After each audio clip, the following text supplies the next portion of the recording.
All right, so we're gonna cover the last two IPP plans. It's gonna be Ethan and Hendrik. Ethan, we're gonna start off with you. I don't have as much film because you were sick that one tournament, but let's jump right into it. So one, I put the full play because I want you to see that you're creating a lot of this. Blaze is up top, they throw over the top pass, you run through it. Now, in transition as a point guard, you gotta glance back, right? If you look back and you see that Blaze is trailing you, you gotta know that I don't have to race to the rim. I could just occupy this guy and then drop it off. So if you kind of knew he was behind you, you could fake up and drop it off behind you, bounce pass, and then Blaze would be coming downhill at this smaller player. So you don't know that anybody's behind you is my point. If you'd have took a glance, then went up, it'll look more like a decision. But in this possession, I mean, our next two players are TNT guys. So instead of getting easy 2 points, we end up giving up a transition ourselves. All right, this one's no different. You help create a possession for us. They try to throw it over the top. We bait him into that pass. Now we're off to the run. Now you got to slow down. This guy is not going to be very good at guarding transition. He's going to have length, but he's not that good at guarding transition. And you don't want to have to turn your body to throw a pass. What I would do is I'd act like I'm attacking really hard, and as soon as he commits to me, I would drop it off to Blaze. All right, but now we get an errant pass. We have to turn our shoulders to make it. It hits his leg, and like I said, we don't end up with 2 points. All right, again. Now all these are calls like once a turnover is created by Blaze or you run it down, y'all get the possession. So now a lot of these plays, I don't know why you're not scoring. I know we're wearing dark jerseys, but that's DJ. Right now you're seeing ghosts. You need to go straight to the rim and score. There's nobody there. Well, I see him coming up, but you still could have got it on the backboard first because he's about to get into his lift. No way he's going to get up there before you get it on the backboard. But since you try to pass it, it doesn't turn into a point. So knowing what pass to throw when, getting stronger in transition, so these plays turn into points is going to be a big deal. You're a point guard, and that's a big part of the position. Not to say you don't ever make plays, but you got to be more consistent when making them. In most transition plays, especially at y'all's age, they're happening because just a lack of pace. So make sure you're focusing on your pace. Here, you don't have to dribble right into these guys. You can slow down, but if you are, you got to be thinking what pass to throw. Typically, can't throw it from your chest, and because you do, it gets deflected and they get a bucket. Like I said, those are all things you move at a pace that's comfortable. So don't play faster than what you need to. Just play at the pace that your body's allowing you to play at, and then just think as you're doing it. All right, clock passes. Should I throw it from which hand? Like so, ambidexterity. And then more importantly, and the most important is what pass to throw in. Should it be a shovel, a drop, push over the top? And likely none of those passes come from your chest in a lot of situations. All right, in some of these plays, like, and I get it, depends what program you come from. If you come from one where the coach is like, hey, you dribble it up every time. But this team, we have multiple ball handlers. So, like, when you catch the ball right here, we got DJ, a point guard, up the court too. I'd rather advance the ball past one, two, three defenders and just see what we got to see if they're ready to guard and play defense. All right, so I think you see them, but like I said, we're dribbling and we're tiring ourselves out in the tournament. We don't have to take a risk right there. All right, and then the ball ends up in DJ's hands anyway. So there's a lot of situations where I think you just need to advance the ball, get to where you need to go, so you keep your legs, so we could live to play the next game fresh. All right, here's a few things that I think like you're really growing and doing better at. Stunting when you play the wing, because remember we used to always talk beginning of the season. I didn't think you were in line with the ball enough, but this is the toughest position to be in. And when in any defense, the weak side always has to guard two. Look how you guard two. This is good. You stun at that guy, and then you jump in the passing lane, so your momentum's already running to the next guy. The only adjustment I would make is to make sure he can't dribble out or come out of there. So I'll close that a little higher. But I know sometimes you're just moving fast and that's tough to do. But that stunning is an improvement that isn't a stat, but it's meaningful. All right, so now this is one of those plays where the moment, like he's looking forward now, so I get being down here, but the moment he does this and turns his back that way, you should be in a dead sprint to run through that pass because no way he's going to throw it over Blaze to this guy. And if he does, that's plenty of time for Cam to sprint and get there. So you should be thinking. So right now, it's not that you're not there or getting it. It's that you didn't even think to run up for this steal right here. So again, your body language needs to say as soon as he gets out of here and spins, I need to be running straight at this guy because that's where the ball's going at the end of the day. All right. And then if you get that steal, we're running all the way up the court. And that just proves it. The turnover right there. He threw it with his left hand. Most players are inaccurate with that, throwing with their weak hand. All right. This here is just good basketball. Hendrik makes two people guard him, which means the guy that's guarding you has to rotate. And Blaze immediately, while keeping his shoulders towards the rim, stays there. So here we go right here, shot ready. And I think this is why you're knocking the shot because you're starting to do a lot better at hands and feet being ready to shoot before you do the prep work before you catch the ball. And you just keep growing in that area. Last year you grew as a mid-range shooter.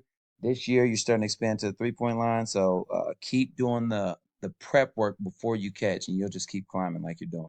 And now let's talk some good and bad. I think this is good. You put yourself in the right position. So as soon as the guy that's a lefty. So as soon as he gets by Hendrix, you come and sprint over. But Hendrick X's out on his own. You need to be like, hey, get mine, get mine. You need to be talking. So there's a difference between being in the right spot like you should be in. It's another thing to make sure they're in the right spot. So Hendricks had to wait, look, see, and then run there versus if you were talking, he'd have sprinted straight to your guy. So that's a good X out. But the other reason I do this is there's a lot of things. I play you at multiple positions. You've played middle, top, wing, but you save possessions like this. You turn on the burners, save it, throw a good bounce pass. So like there's a lot of things that you're bringing to the table that matter. So just think about that. You save the possession for a guy getting a layup offensively. Then we throw it away and then you save that possession too. So all these things to me matter. Here's another reason, like I have you in the game a lot. Our team, we kind of struggle with transition D, and typically, this is you, and you're already getting back. So you're pretty deep. Now, in a situation like this, DJ, if he feels like it's 3-on-2, he does foul him, but you got to foul him harder and make them call it because then we get to set up our defense. So now they're coming at you. I don't think you could just run up and try to foul him because then he'll bounce it to somebody else. But this is what can't happen. You can't let him score. You can't let him get an and one in that situation. You got to foul him hard enough to where he earns both of them at the line. So again, you get back well, but if a guy's coming down at you, he's not allowed to score. Right, and this is no different because you see a shot going up, you're already kind of heading back a little bit. All right. And then as soon as you see they get the ball, you get pretty deep. And because you're deep, you're able to kind of survey the court. Now, here's the issue. You're a quiet person. You got to be louder. You got to be somebody else in between those lines. So you got to be louder. Now you're talking. Hey, Des, you got wing, you got top, middle, you got number, whatever. Like that's the kind of stuff. Because right now you see the most. And because there's a like an errant pass, boom, you end up with the steal because of how deep you are. Now you're able to just kind of push the ball up court. Now, here's what I want you to see. You got Cam up the court here. If he guards him, he could throw it to Blaze. You got DJ, he's sort of open. But that's when you hear me saying get off the ball quicker, that's what I mean. Like right now, you got to see that two guys are on you in transition. And if we could throw it to anybody up the court, that means it's going to be 4-on-3. So I need you to see that fast. All right. And this is what you're good at. And this is also why I want you to throw it so other guys can have the same opportunity. So Cam has the ball. He gets it up to you in space. So now this is a 2-on-1 between you and Hendricks. There's no way this guy can guard both of you. Now, a mistake a lot of players make is they throw it to Hendricks now. But look what you do. You drive, you make that guy have to come and help because if he doesn't, then you could keep driving until he helps and throw it to whoever this is. So because you made that play, Hendricks able to read the closeout and go by a guy and get an easy layup.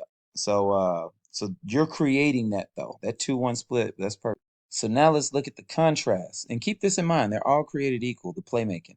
The previous play, you kicked it out to Kendrick. So exterior passes. Those are it's more space, easier reads. The interior passes is where the skill is. That's the recruitable skill. So right now, when you drop baseline, you got to be thinking, if this guy helps, then I'm going to throw it to Cam. And if whoever the low man is or the farthest guy is, if he drops, then I'm gonna throw it to that guy. Right now, you're not thinking that. So right now, you should be throwing a bounce pass to Cam. That would be an interior pass, and that's the next level we're trying to go with your game. But instead of dropping it off, you go up, it gets deflected, and that's basically their fast break initiator. So the two rules for a guard: don't get blocked, all right, because now we're in transition defense. And then two, like when you get in the paint, be able to read uh, either what shot to take, floater or whatever, so I don't get blocked, or what interior pass can I make. All right, and like I said, because of your toughness, the body, your strength, all that stuff, I put you in a lot of different spots. So I know it's a lot of thinking, but you always got to play with some urgency. So right here, y'all run the free throw play, and that's fine. But This is what you hear me getting on you about. You're trotting and you're not only to be trotting, but to be trotting and not know where the ball's at. So look how long it takes for you to see the ball. You're just kind of jogging. And because you're not ready, pass, pass, and now you're way too high to cover the bottom guy. He's not a threat. Nobody's shooting from there. So now you're too high. They throw one extra pass, bang. So as quickly as we're shooting free throws and getting a point, we give up 3 points on the other end. And like I said, you one of the coolest guys I know, but you can't be cool on the court. All right, so right here, you fight, you battle, you get the rebound. Now you got to have a retreat button. When this guy comes up, it didn't seem like you had a plan for that. And it didn't seem like you were mindful of the guy you just out rebounded. So now you end up stuck with the ball, dribble, and then they get a possession off of us and get an and one or whatever because we're not ready to go. All right, but like I said, you're like a Swiss Army knife. I want you to keep growing in that. There's a lot of areas it's good at. This video isn't to give you a highlight tape. It's more so of a low light tape to say, hey, these are here's the funny thing. A lot of things that I'm talking to you about aren't like high level skill stuff. It's just I need you to value it. And if you focus on those things, there's no reason you can't fix just about all this stuff by next tournament. So that's good news, not bad news. All right, Hendrik, we're gonna start off. Your first video is the clip you already sent me. So in y'all's homework, I said, hey, send me two bad plays, offensive, defense, and whatever. And this was one of them. You're right. When this guy sprints out, you need to be there. I had no idea he was gonna get it that quick. You could already see my hand saying, go get him, and you just go a little too late. And because you're late, he's ball in the air, you in the air, and by the time it's there, it's gone. Now, normally I would say most high schoolers can hit that, but at this point, this team had hit about six threes already. So you got to be on that, and I think you know that. That's why you put in your clip. All right, and Hendrik, when look, you got to lead no matter what. You're seventh grade, it doesn't matter, but you still need, as long as you say a truth, it doesn't matter. So right now, you need to be thinking he needs to stay behind the ball because you're a smaller player, and at your age group, you probably could just dribble through it and it don't matter. I would still say make sure people are in the right spots. But as you dribble up, you need to be telling Stedman to stay behind the ball, and then you don't have to throw this advancing pass. So make sure, like as you dribble, I would have liked to see, you make that call. So now the ball gets deflected. If it was a better team, he'd be ready to run through that pass against Blaze. Where right now, if you catch the ball and say, "Hey, stay behind the ball for me," Stedman got to know to stay behind it, but it's your job as a point guard to make him stay behind it. Then this play is easy. Just swing it to Stedman. He swings it to Will. We're down court. All right, so this one, mechanics can help some, but at the end of the day, it's going to come down to strength. So keep getting stronger. I know you're working out. Look, when you go here, you don't have to turn your shoulders to throw that pass more left. You could just kind of flip it there. But when you catch the ball here, this is a strength thing, and I'm not sure you could just catch it from there and throw it right to Alec and make it fast enough. So this shoulder turn lets the guy know you're about to throw it. So that's just a strength thing. And they say that about everything. Like the stronger you get, pretty much in any sport, you've gotten better. So if you want to be able to shoot with more range, if you want to absorb contact, throw harder passes. So keep getting stronger. It'll make anything that you do on the basketball court better. All right, so this is gonna be a little bit about strength, but you got some good teammates, send some really good screens. Stedman, then Blaze steps over and sets a screen for you, but the pass knocks you back. Now it could be a little lower and a stronger, better pass, but this is the strength thing. So the reason you're not able to shoot it after Blaze set a really good screen is because it's basically core. So by the time you do catch it, that guy's length taps the ball and then it gets deflected. But you got to know when you catch this ball, you got to start with a lower dribble. That's way too high, right? And like in that possession, you dribble too high. A lot of people might not realize you're dribbling high because you're short on the court, but that's a very high dribble. So you got to get lower, get your shoulders down. All right, so here's something I think you're doing well. This is smart because this lets me know as a coach where your eyes are. So you catch the ball as ball you man, Blaze is setting a screen, but basically most players would see this guy because they're only worried about their man and not the guy below him and reject it. Well, they're essentially icing the ball screen, so you know you can't go that way, even though he's influencing you that way. So the fact that you did this and dribbled up let me know, okay, let's just keep the offense running. And that's really valuable. All right. So I need you to recognize like when you're doing that stuff and you notice it, you got to share what you know because you're gonna be playing with teammates and guys that say they're gonna take the bait. they're gonna go baseline. So you got to make sure you're communicating all the stuff that's in you because you got high IQ, and that's what allowed you not to turn the ball over in that situation. All right, so here we just scored. You're up here. So you got to sprint back quick in that so you can see ball and man from the position you want. So the only reason you don't get this steal, you're kind of looking at him, but you can't see your man. So now it's get thrown is right there because you're not seeing ball and man. But anyway, here's the good part of it. You're forcing left like we teach. That's perfect. Keep him over there. You keep your body over there, and then eventually he just hands you the ball, slips, gives it to you. Now here, whenever there's contact, you struggle because of what we've already talked about. Wait, but still learn how to play good and play through contact so that ball isn't getting deflected when you're dealing with stuff or when you're dealing with aggressive defense. All right.